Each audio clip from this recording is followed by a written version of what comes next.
자, 정치와 시사를 재미있고 편하게 영화 한 편 보듯이 여러분들에게 소개해드리는 시간, 줄여서 정사실, 저 1회 첫 번째 시간을 맡게 된 MC 이승훈 작가입니다. 반갑습니다.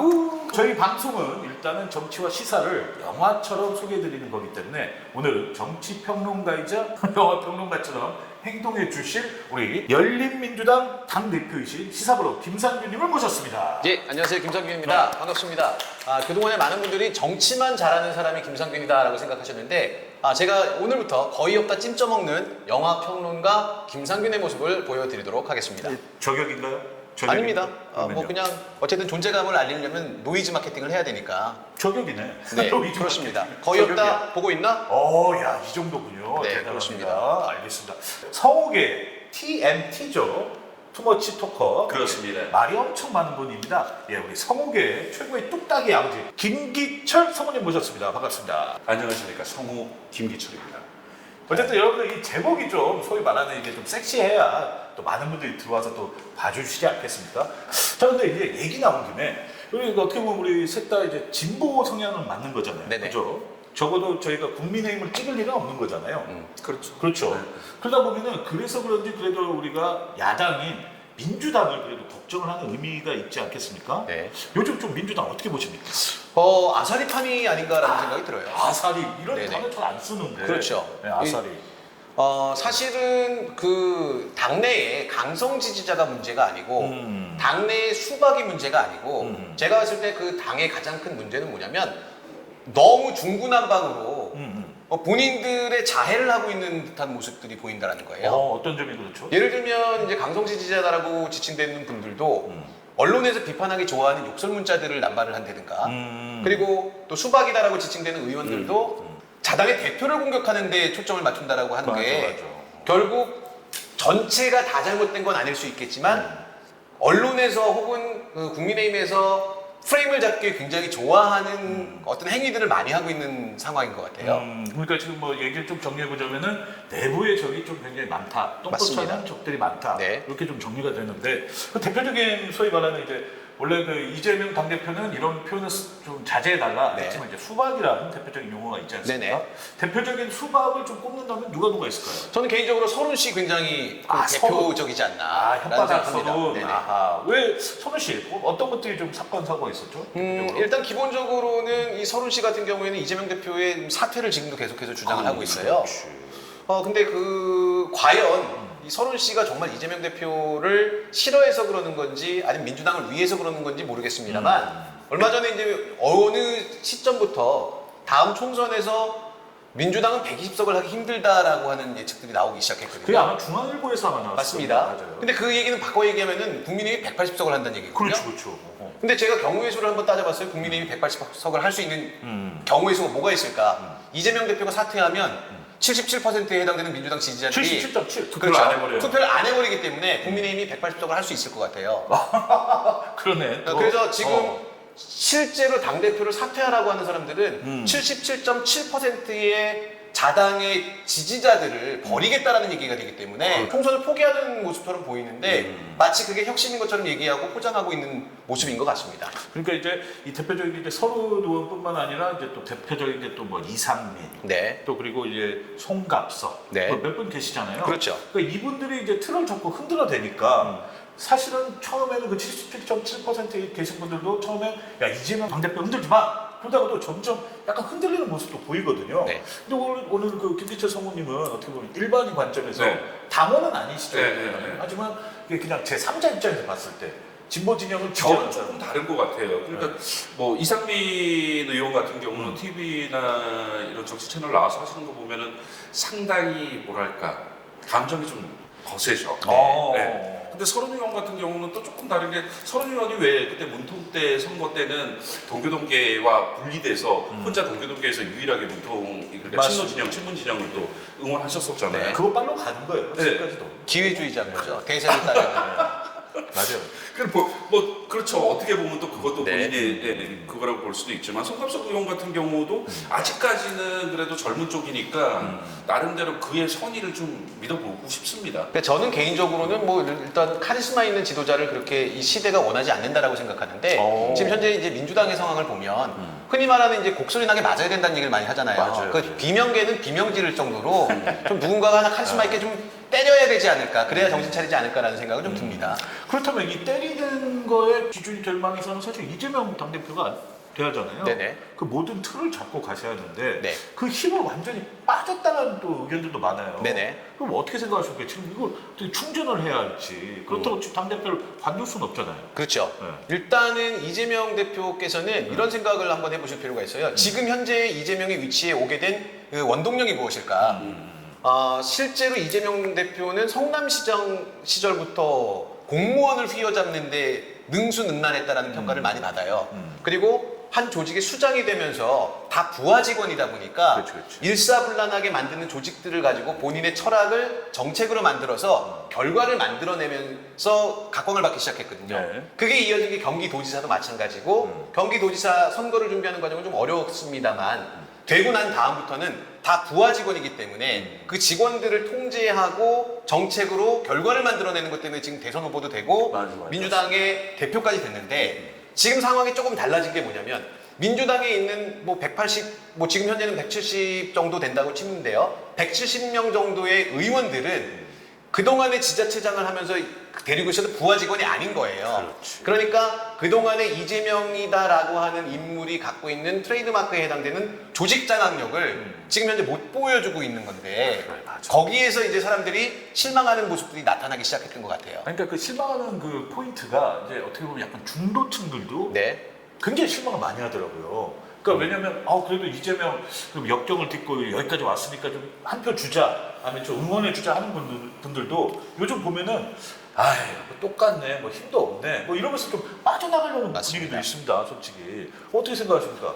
뭐 정치는 거대 정치는 결국 강력한 팬덤이 키워낸다고 네, 생각하는데 이재명 대표 같은 경우는 이제 초선이에요. 네네. 정당인으로서. 네. 물론 이제 미국 같은 경우는 거버너라고 하죠. 이제 주지사가 바로 주지사는 가장 강력한 이제 대선 후보가 돼서 바로 대통령으로 가는 경우들이 엄청 많습니다. 근데 이재명 대표 같은 경우는 뭐 다들 아시겠지만 스토리텔링이나 히스토리 면에서 그를 압도할 수 있는 사람은 현재 대한민국 현역 정치인에는 없거든요. 네네. 그러니까 그거와 강력한 팬덤과 이렇게 정당으로 이제 들어갔을 때 그 정당을 장악하기까지는 또 다른 문제. 그러니까 지금 현재 뭐 그야말로 그 개딸이라고 하는 강력한 팬덤이 여러 면에서 지적을 받고 또 안 좋은 소리도 듣기도 하지 않습니까?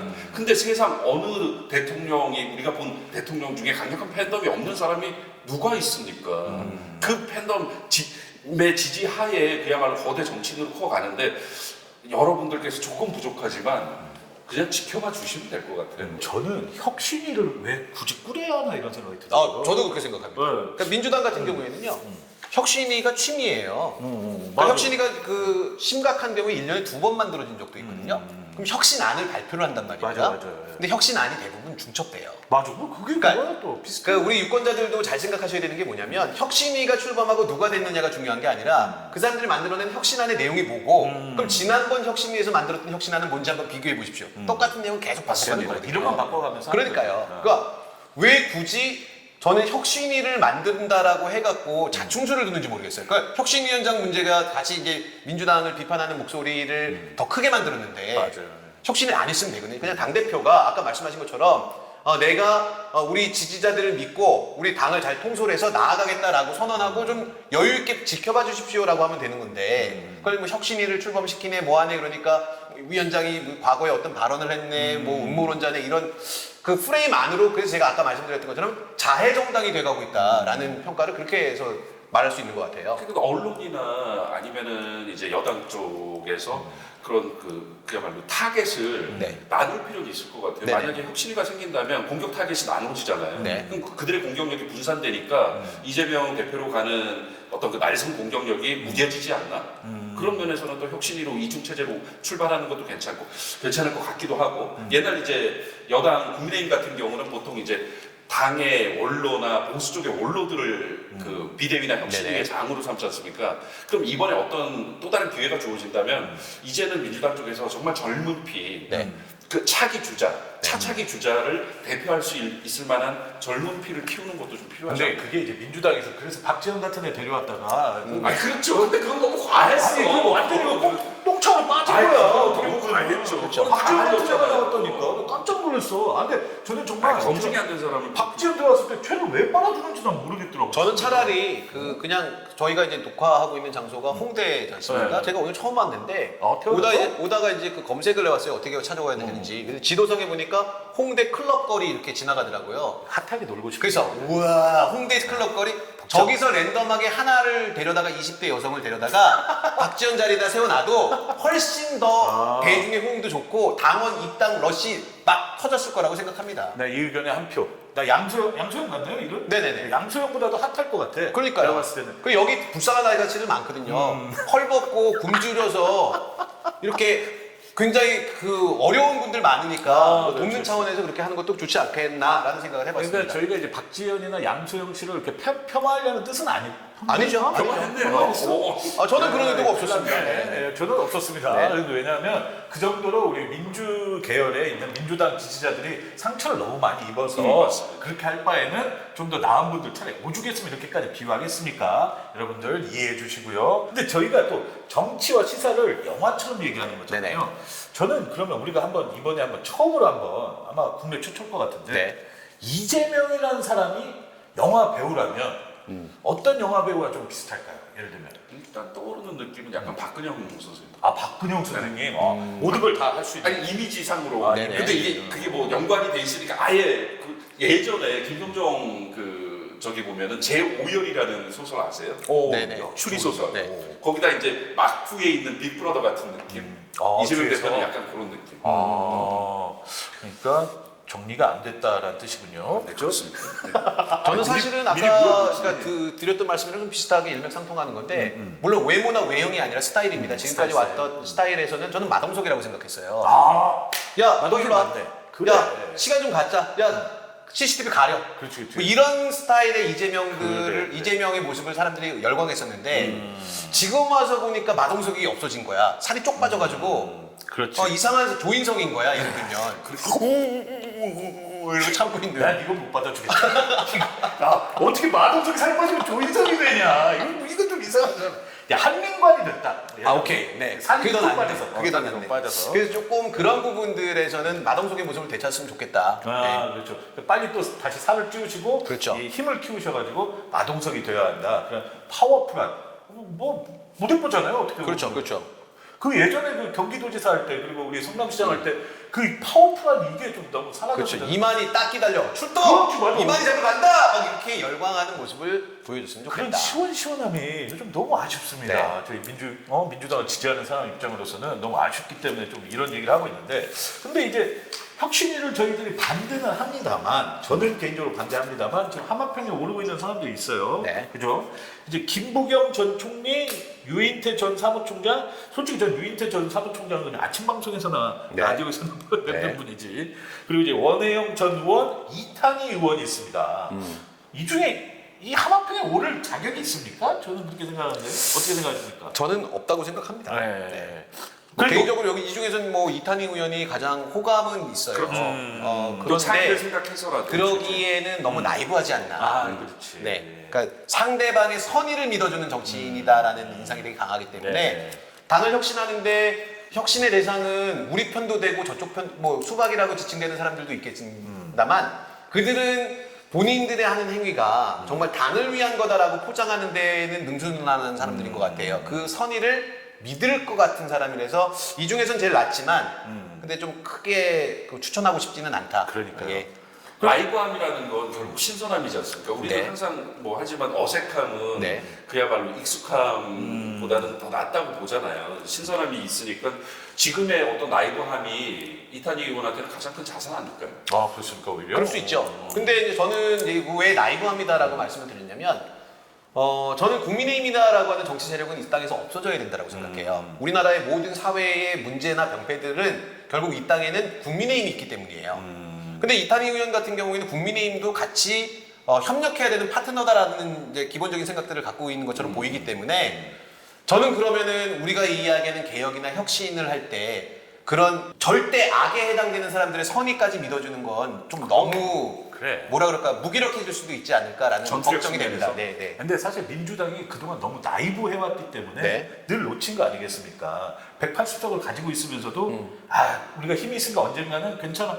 까불어봐. 언젠가는 우리가 다 해결해 줄게 해놓고 사실 여기까지 온 거잖아요. 네네. 솔직히. 저는 그래서 나이브함은 조금은 반대를 하는데 그렇다면 파워풀한 강력한 사람 우리가 각자 추천한다면 누가 있겠습니까? 솔직히. 혁신위원장이 만약에 온다면 누구 추천해 주실 만한 분 있을까요? 저는 최강욱 의원. 최강욱 의원 어떤 점이 그렇게 마음에 듭니까? 시원시원하고 그 속에 있는 걸 그러니까 뒤를 겁을 안 내요. 그래. 그리고 또 그 강력함 옛날 그 저기 뭐지 그 군법무관 시절에 왜 그거 있잖아요. 그 사승장구 잡아넣는 그거. 네. 그 위에서 막 엄청나게 프레스를 하는데도 그렇게 싸워나가고 이런 것들. 그리고 지금도 본인은 사실 말이나 이런 것들 조금 사귀면은 언론에서도 좀 덜 할 거 아니야. 예봉이 좀 덜 할 텐데 그 예봉을 자기가 혼자 다 맞으면서 싸워나가는 게 불현듯 우리가 옛날 노무현 대통령 좋아했던 게 바로 그것 때문에 좋아했던 거 아닌가? 그런 생각 들더라고요. 근데 저는 이제 그 혁신위원장을 일단은 그냥 추미애 전 장관이 와서 자 한번 쓸어버리고 만약에 한다면 혁신위원장이 된다면 그리고 당대표 이재명 대통령 만들고 당대표가 일단 돼서 뭐 그렇게 저는 그냥 그런 상상을 한번 해봤습니다. 어떻게 생각하십니까? 평론가 저는 개인적으로는 지금 이제 민주당도 그렇고 혁신위를 구성하는 데 있어서 민주당 내의 문제를 고치는 게 혁신위의 역할은 아니라고 생각해요. 혁신위는 아까도 말씀드린 것처럼 민주당은 어떠한 문제가 생길 때마다 계속해서 혁신위를 그 발족시켰거든요. 내용 자체도 그 그렇죠. 이야기는 무슨 반복되고. 얘기냐면 결국 대중을 상대로 언론 플레이를 하기 위함이다라고 보는 게 맞다라고 맞습니다. 생각을 해요. 맞습니다. 그러면 당내의 인사를 혁신위원장으로 앉힌다라고 하는 게 과연 일반 대중들한테 우리가 지금 혁신을 하고자 노력한다라고 하는 거에 저는 아무런 그 효과도 없을 거라고 생각하거든요. 그래서 저는 차라리 혁신이다라고 하는 거고 이벤트니까 일반 당원에서 집단 지도 체제 형식으로 뭐 한 500명 정도의 당원들을 선발해서요. 추기 과정을 통해서 500명이 논의하고 그 대안을 도출해내는 그런 시스템을 만들어낸다라고 발표하는 것만으로도 어마어마한 혁신이다라고 하는 이벤트가 될 수 있을 거라고 생각하거든요. 그것도 새롭네. 그러니까 예를 들면은 우리가 그 원자력 발전소 그 건설을 재개할 거냐 안 할 거냐라고 논의를 할 때 시민들을 모아갖고 학습하고 계속해서 토론하고 전문가 강연도 들으면서 수기 과정을 거쳐서 그렇죠. 그랬음에도 불구하고 공사는 지금 짓고 있는 공사는 재개해야 된다라는 결론이 나왔었잖아요. 그것처럼 민주당 당원들 그러면 외부에서 봤을 때는 야 정말 지금까지 대한민국 공당에서 이 거대 정당에서 당원들의 이야기를 이렇게 들어주는 정당이 있을까? 아무도 없었거든요. 없었죠. 그러면 당원이 주인이다라고 하는 그 그 모토가 실제로 실현되는 거고 정말 혁신되는 거 아니냐라는 그 대중들에게는 그렇게 다가갈 수 있을 것 같아요. 근데 그걸 먼저 실천한 정당이 있는데 그게 바로 지금 현재의 열린민주당입니다. 열린민주당은 여러분과 함께합니다. 감사합니다. 직접 민주주의 꿈, 악으로의 꿈 여기서 이루십시오.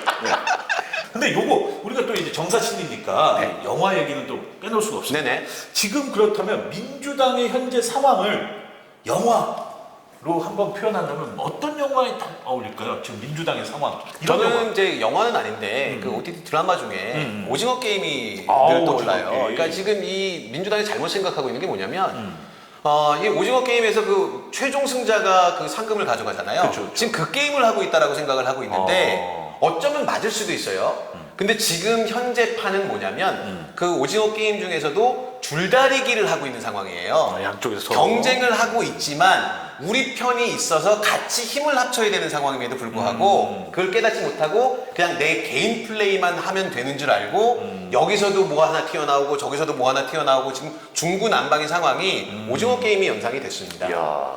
저는 사실은 요걸 보면은 그 영화의 장르로만 얘기해서 좀비 네. 영화가 생각이 나요. 좀비요? 좀비. 그러니까 수박들 좀비들이 네네. 막 뜯어먹으려고 하는 거야. 그 안에서.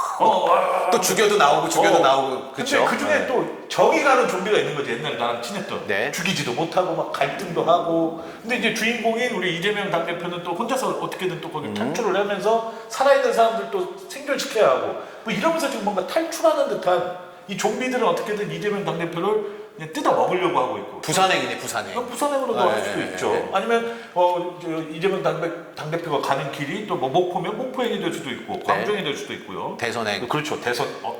오늘 멘트 좀 치네. 홍대 잘 어울리네 이분이. 아이고 홍대 잘 어울려. 예전에 민주당이 예전에는 한 번도 그러니까 보수당보다 인원이 많았던 적이 없었잖아요. 없었는데 이제 그때만 해도 이제 민주당이 좀 커져서 그야말로 보수정당처럼 거대 정당이 되면 그야말로 1대1로 이렇게 붙어서 이런 양당 체제가 꾸준하게 오래 가겠구나라고 하는데 항상 보면 역시 어쩔 수 없이 의석수와 다르게 내부는 보수당보다는 물론 뭐 이제 민주주의가 그런 거긴 하지만 민주당이 훨씬 더 심한 것 같아요. 맞아. 안타까워. 그러니까 민주당이 가장 좋았던 시기는 그 건강한 정의당이 그 아젠다 세팅을 해주고 같이 협력하고 경쟁하는 관계였을 때가 그렇죠. 가장 그렇죠. 민주당이 건강했고 같이 살았죠. 정의당도 맞아. 건강했던 그렇습니다. 시기였다라고 생각을 해요. 예. 그때가 다시는 못 오겠죠? 그 열린민주당이 정의당을 대체하겠습니다. 알겠습니다.